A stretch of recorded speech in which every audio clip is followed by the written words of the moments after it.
Hello. As a yoga teacher, one of the most common concerns that students have is discomfort in the wrists.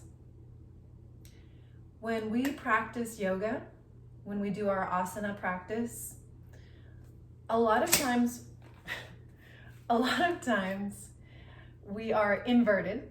That means we are upside down, and often putting a lot of body weight, a lot of pressure on our hands, which by extension puts a lot of pressure on the wrists. We're not used to doing this motion in our day-to-day life, so it's very common to have wrist discomfort. And I think that can be very discouraging for beginner students. I want to make this video to encourage you to keep practicing, mindfully of course. I'm going to run you through some stretches and exercises that you can do for better wrist mobility, and this will support you in developing your practice. One thing that I learned during my teacher training is that our bones are alive. They have osteoblasts and osteoclasts, which means that our bones are constantly being broken down and rebuilding. I always thought of them as just sort of static, like I have the same bones since I was a baby, I guess. I don't know. I think that's encouraging to understand because it means that we can strengthen our bones. And I think with practice, consistent practice, we can do a lot to strengthen our bones and to increase the level of mobility that we have in our wrists. I know that I can speak firsthand to this. When I first started really practicing yoga, doing downward facing dog would cause a lot of discomfort. This is a very foundational pose. There's very few classes besides yin or restorative where you will not do downward dog. So if a student wants to avoid this pose, it can be a real detriment to their practice. So we're going to keep that in mind as we do our stretches and exercises today,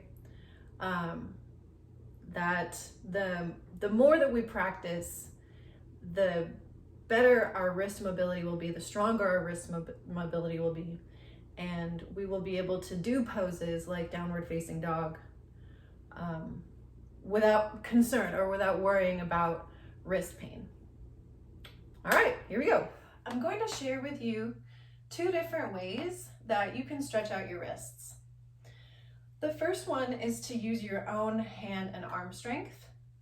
You can find a comfortable seated position. I'm on my knees. You could be sitting in a chair, you could be standing. It's totally your call. If you wanted to, if you start to do this practice regularly, you could even add a little toe tuck, a little toe curl. Make sure those pinkies are nicely curled on there, or not. You could leave that out altogether. You could be sitting like this on a block. It's totally up to you. We'll take a couple of deep breaths with the hands in prayer, Anjali Mudra.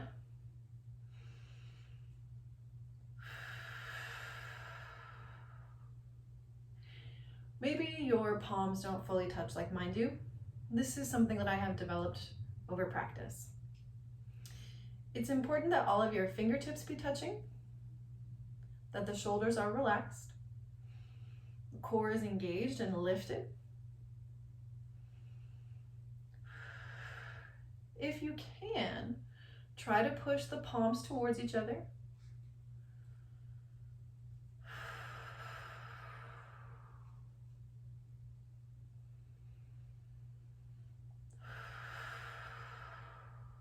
Very nice.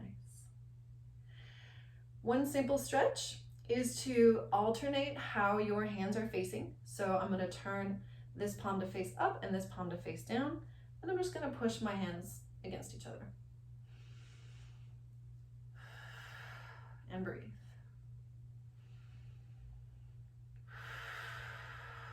Remember to relax the shoulders.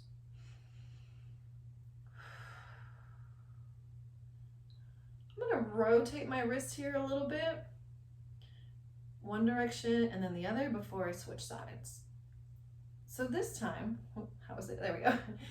The other palm will be facing down. Ooh, this one's a little more awkward for me. If you can, try to keep your fingers straight and try to avoid clenching in the shoulders. Breathe.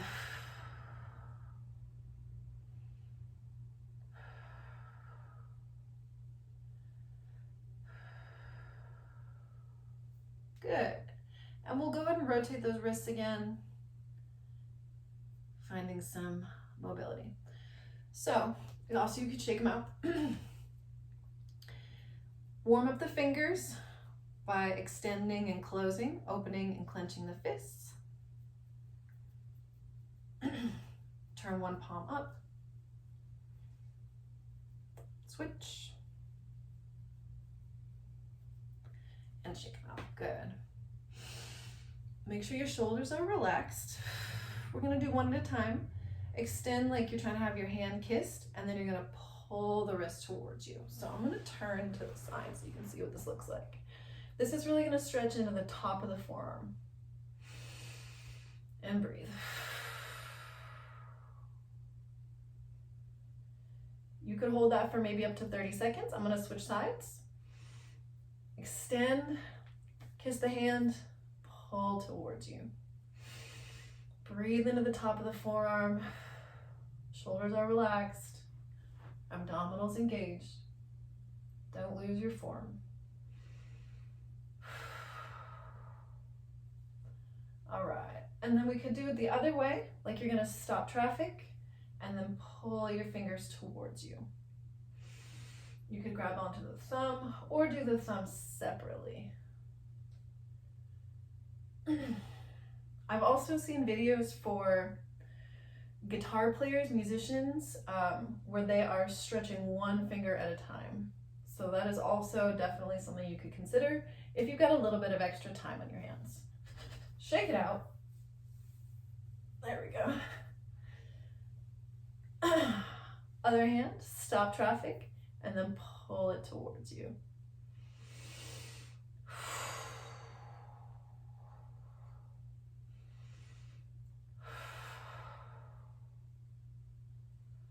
See how it feels if you pull on the tip of the fingers versus if you pull on the entire finger section of your hand.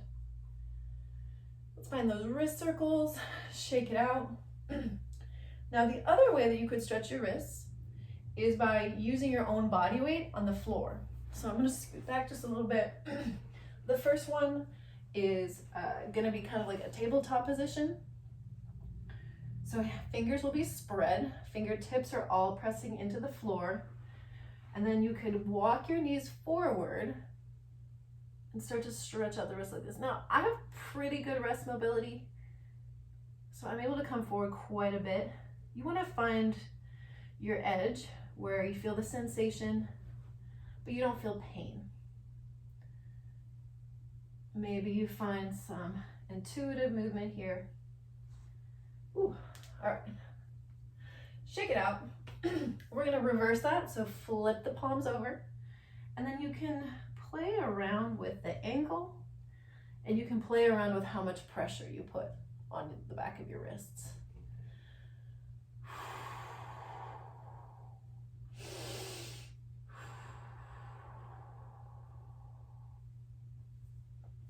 Good. One last thing I'm gonna show you. I don't know what this is called in yoga. In martial arts, we call it praying mantis style.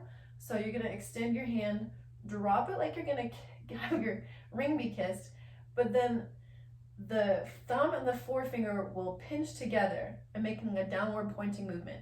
And then you're gonna pull on that. So it's just an extra sort of layer that you could add on. You could also experiment with flexing like that to strengthen the wrist, to strengthen the muscles in the forearms. So extend the hand, fingertip and thumb find each other like you're gonna have your hand kissed, and then you flex the fingers towards you, and then you could pull there.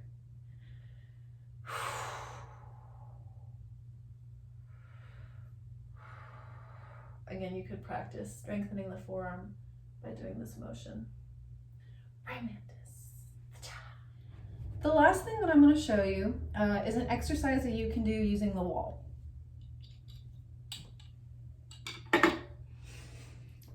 The most simple exercise that you can do, I recommend standing, but I guess you could do it sitting, is to come up against the wall and maybe start by just pushing your fingertips against it. See how that feels. Try to have good posture. Try to root through the feet, finding that mountain pose, glutes engaged, abdominals are engaged, shoulders are relaxed, and we breathe. If you can get all of your fingertips easily on the wall, see if you can start to spread them out, spread the palms. Now at this point, you don't have to have straight arms. Maybe this is enough for you. Maybe just getting all of your fingers and the palm of your hand against the wall is something that you're working towards, and that's totally fine. Again, with consistent practice, and I think also with remembering to keep posture, you will get there. If you can do that, maybe start to straighten out your arms.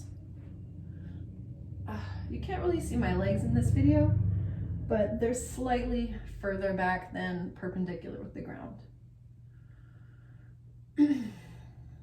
If this feels okay and you want to add sensation, you could start to walk away from the wall. Now at this point, you could add a little calf stretch. Maybe you walk your your toes, like a walk the dog situation, bending one knee and then the other. You could also experiment with rotating your arms in and out. Typically in a yoga position, I heard this one time and I really like the analogy. You're trying to imagine that you are opening a jar. So imagine that my hand on the wall has a jar of spaghetti sauce and I'm trying to open it. I'm gonna resist and open everything up. See how my triceps and biceps can move back and forth like this? So that's something else that you could play around with. Really try to lengthen, push the wall away. I'm gonna switch hands. I'm really gonna get that jar opening shoulder rotation action. Remember, even though we're focusing on wrist mobility, the elbow is connected, the shoulders are connected, my chest, the shoulder blades. Shake out the wrists. And that is an exercise that you can do to build up wrist mobility and wrist strength. And don't forget your posture. Okay, so those are some stretches and exercises that you can do at home easily to improve the mobility and strength in your wrists, which in turn will make your yoga practice or asana practice much more enjoyable. You'll be able to advance more quickly and eventually do things like handstands, crow pose. These poses, arm balances, will become easier and easier.